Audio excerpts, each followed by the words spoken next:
G'day everybody and welcome back to Star Cub Review.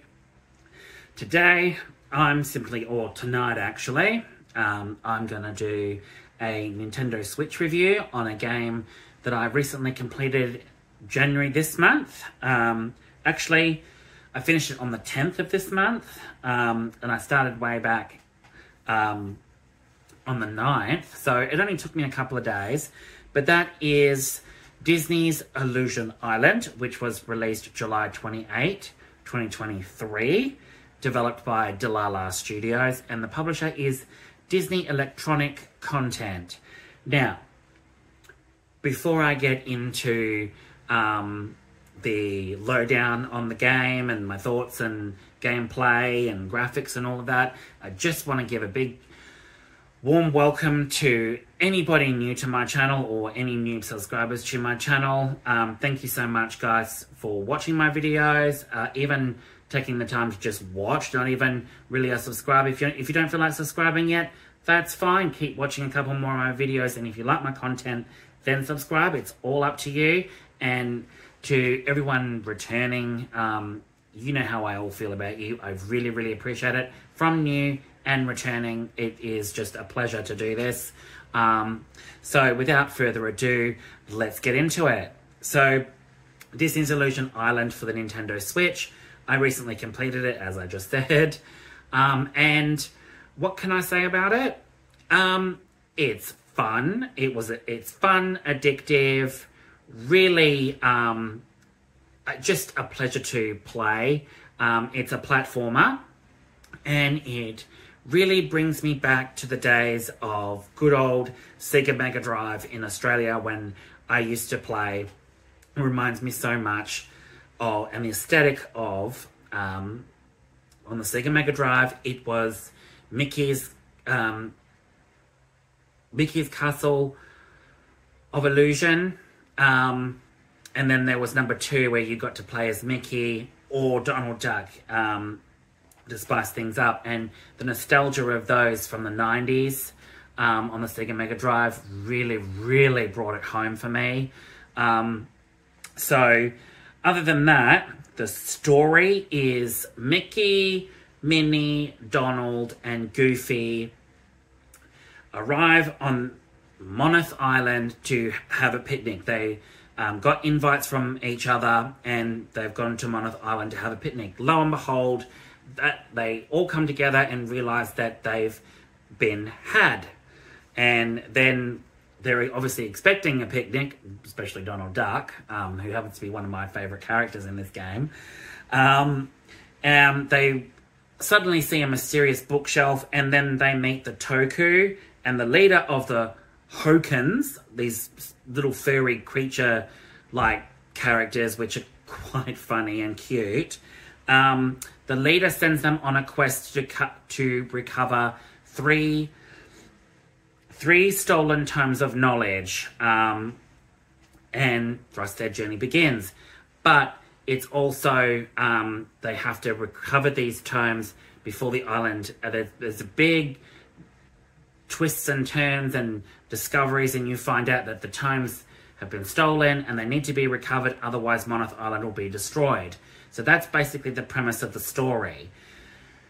The gameplay is a 2D side-scrolling adventure, platforming, sort of like Metroidvania style, in the way that there is no, this game is just all platforming. You have to avoid the enemies, so there is no fighting them, which is really, which is a really unique take on this sort of game. So you don't attack them at all.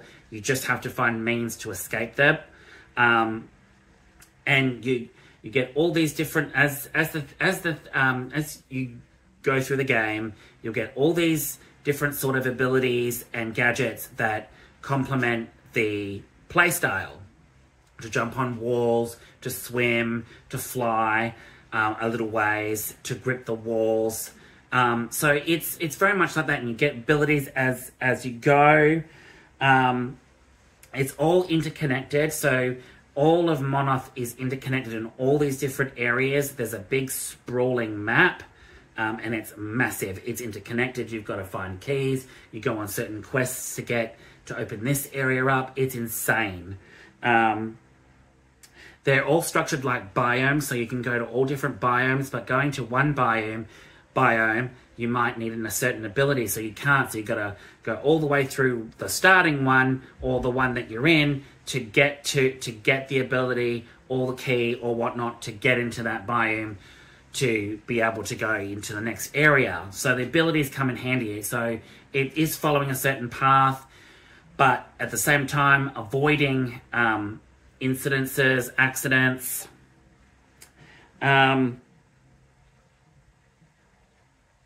What else? The difficulty, you got difficulty levels in it as well. You can choose what difficulty you want. So that's part of the gameplay. So if you don't want the challenge, if you don't want certain challenges, and it gets harder, trust me people, it gets a lot harder towards the end levels. There is a level, even for kids, I would say, to really tune down the amount of challenges to be able to finish it. I mean, I struggled in some of the areas towards the end. Whew. But gameplay is fairly simple. Along the way, you'll see that you need this certain ability. To get that, you've got to keep traveling through Moneth to be able to get that ability. Then you can backtrack to go to that area, which opens up into new sub-areas on the map, which gives you all sorts of different upgrade materials and that to upgrade your character. And you can play as Mickey or Minnie or Donald or Goofy. Each one has their own unique abilities, which is really, really cool. I'm not going to spoil it there, but that's really, really cool. So, okay. And you got a checkpoint system as well, which is like a little letterbox. So every time you hit a letterbox, it checkpoints it, so you don't have to save it. So it checkpoints at every one of those letterboxes that are scattered throughout. You got a teleport system later on. You got skills. You can level up your skills. Boss fights are absolutely amazing. It requires a level of skill there as well. Jumping around, maneuvering, trying to avoid that, jumping on a boss, doing this, pushing this lever. It is really insane. The boss fights in this are insane. And there's all sorts of different trophies and collectibles in the game as well, which just adds to the level of gameplay. And I would say the game took me, I finished it within a 5-hour run. The story is not long. So the story is not long, but all the trophies and collectibles and that you get along the way, some of them are in really challenging spots. So all up, I would say probably 5 hours to finish it. Some people can finish it in 3. It just depends how quick you are. But there is a skill involved. And I would say all up for the hours of content, I would say maybe 10, 15, 20 hours with all that content. It just depends on what skill level you're at. But it just adds to the whole experience. Okay, let's move on to the graphics. The graphics in this game are sensational. As you can see, I have had a video up in the background. I haven't got... I've turned down the sound and that for that, so I don't want to spoil it. But for anybody that isn't really interested in really knowing any of the story, then don't watch that up in the screen. But I have had a video up in the back playing to the side, whichever one I put it on.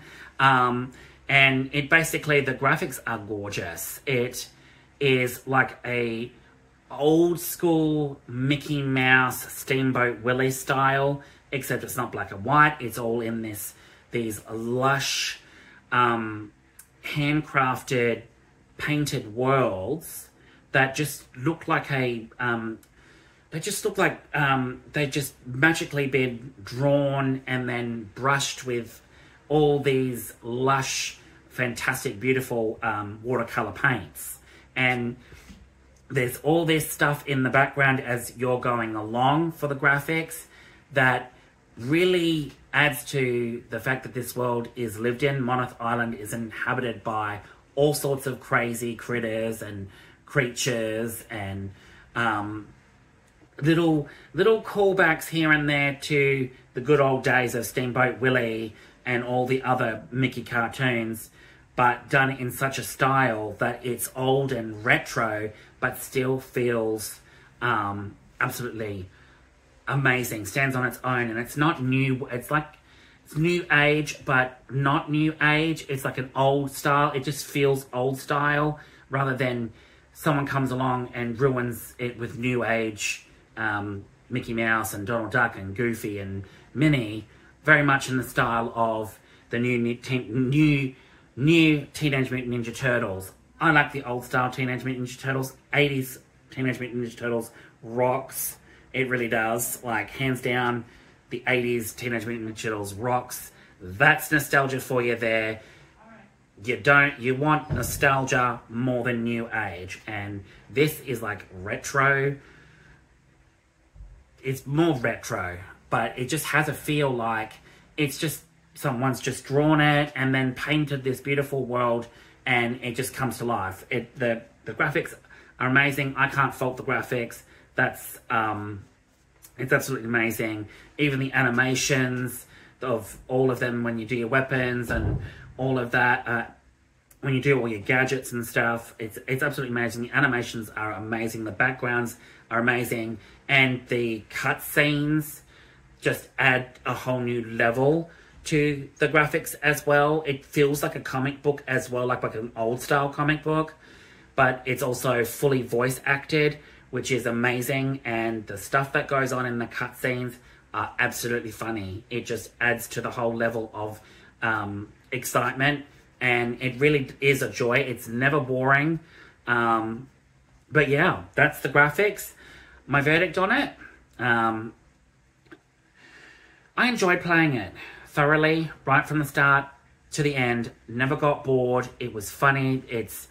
I stuffed up a lot. In the harder levels, I stuffed up quite a lot. It gets amped up. It like goes from maybe a 2, 3 to a 4. Then it just goes all the way up to an 8, 9, 10. And it's insane. The last couple of rounds of boss fights are insane as well. For each biome, you have to do a boss. It's insane. It never overstays its welcome. The music in it as well is just amazing. Nostalgic, fresh, new, but sort of like a retro feel to the music as well. So that's amazing. All the biomes and that are interconnected, like I said, the trophies and all of that, that's another level of excitement that got me going, because I even sidetracked to get a few, and that added to my 5-hour playtime. But I really, really thoroughly enjoyed it. Graphics are amazing. The characters are amazing. I played as Donald the whole way through. Haven't played as any other character. I just wanted to play as Donald, because Donald's my favourite character. Other than that, that's my verdict on it. It's absolutely amazing. It's a great game for the Nintendo Switch, for adults and kids. Absolutely, hands down, brilliant game. I thoroughly enjoyed it. And my rating, 8 out of 10. Brilliant Disney game. Brought back all the nostalgia, feeling of the old style games, and while adding something new and fresh to the genre. But at the same time, I completed it within 5 hours. Maybe they should have made the world a lot bigger and added more story to it. But the story feels right. Within the 5 hours that I played it, you could tell the story was amazing from start to finish. It had twists and turns and was funny and heartfelt. And I really liked that from Disney. Not going to lie, I really liked that from Disney. And this game proved it to me that they can treat Donald and Goofy and Mickey and Minnie right if they put their mind to it, and they did with this game. Thoroughly enjoyed it. I highly recommend to anybody. But hey, it's not everyone's cup of tea, but I enjoyed it all the same.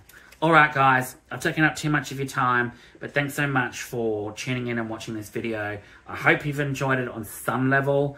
I'm just great to get this out, and I will see you all with the next one. Alright guys, take it easy. Ciao.